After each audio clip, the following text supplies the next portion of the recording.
of the kind of film idea, did you start working on it straight away, or did you kind of leave it for a bit to linger in your mind and then start writing a script and a screenplay?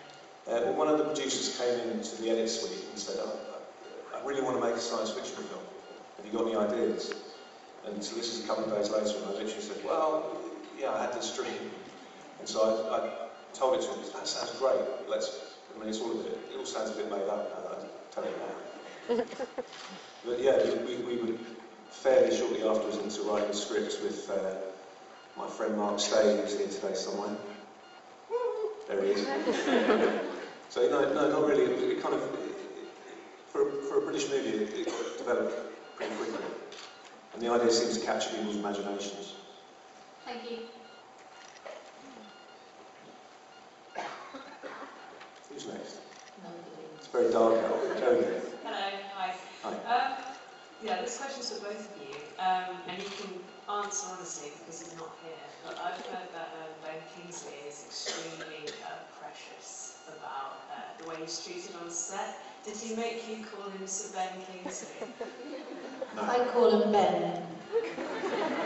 And he's very concentrated, and what he delivers at the end of his concentration is on another par than what you get with most actors. He comes with a fully formed character, history, background, region, everything, and that's all that matters really, I think, at the end of the day.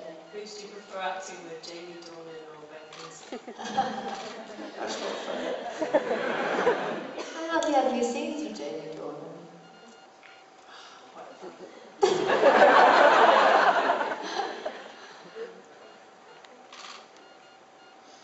Hello there. You mentioned that the film was filmed in a British seaside area. Was it an actual town, or was it made up, and was it filmed there? It's set in a fictional town called Fairfield Bay, which is on the south coast of England somewhere.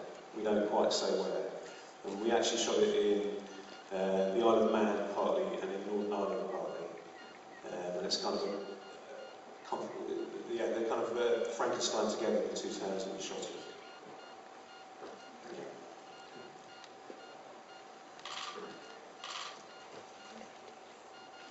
Someone's slow on the legs. Hi there. Hello.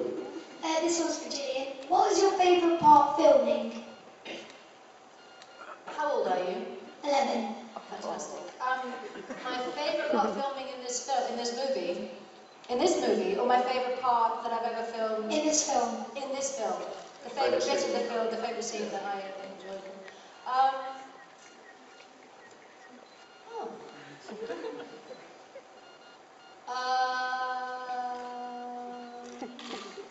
I got to ride a horse on a beach. That was fun. Pretty fast as well. Pretty fast, yeah. And I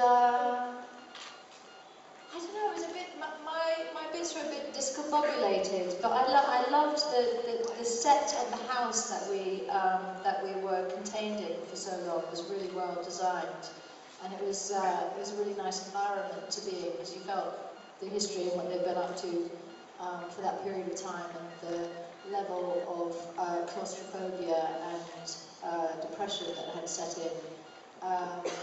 So that was, like that says a lot. What else? It was, you know, all of it.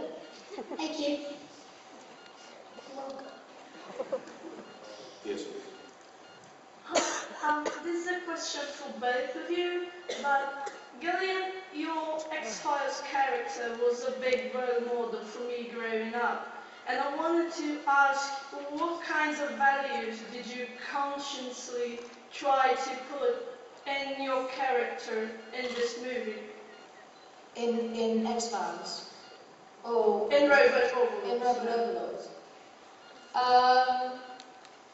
Well, a lot of times that information is given to you in a script by the nature of the actions of the character, or things that are said about the character, or the way that they speak about things.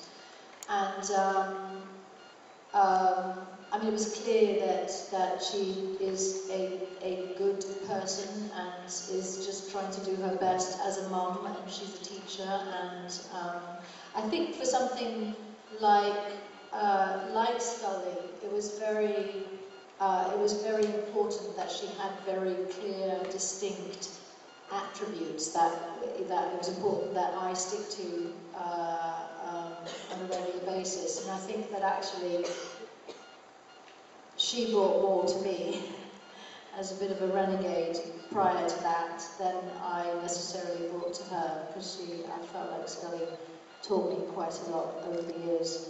But did that kind of answer the question? One thing that is Gillian's character rescues herself. So they all set off to rescue her, but she actually, meanwhile, is working pretty hard to rescue herself. And we didn't want to fall into the kind of cliched sort of princess role where all the boys were going together and rescue her. She was too young. And it's kind of quite a funny scene where they cross over. You've rescued yourself, and on the way out, when they're on the way in, and shouting for each other. It's quite important that she felt like a strong, a modern woman, as opposed to some of the, these types of films in decades gone by, where we do a lot of screaming and a lot of being rescued. And she wasn't being rescued.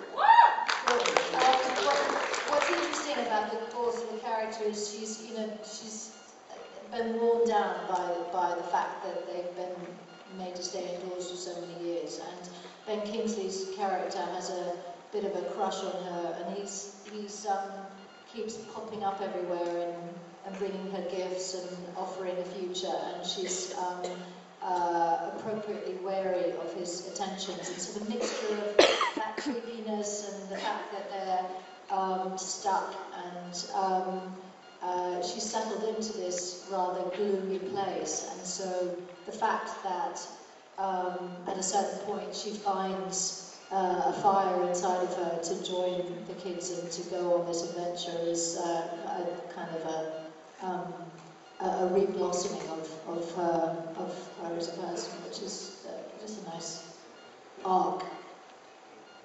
Thank you. Hello there. My question is, there have been a lot of movies involving robots and aliens. What is it about this movie that's going to differentiate from the other movies, and why do you think the MCM Comic-Con panel would go to the cinema or rent on DVD and love this movie? Well, for me, the film is all about characters. So a lot of the bigger blockbuster type movies, the final third of the movie would be a lot of buildings being smashed over and a lot of things blowing up. And when Ben Kingsley first saw the movie, his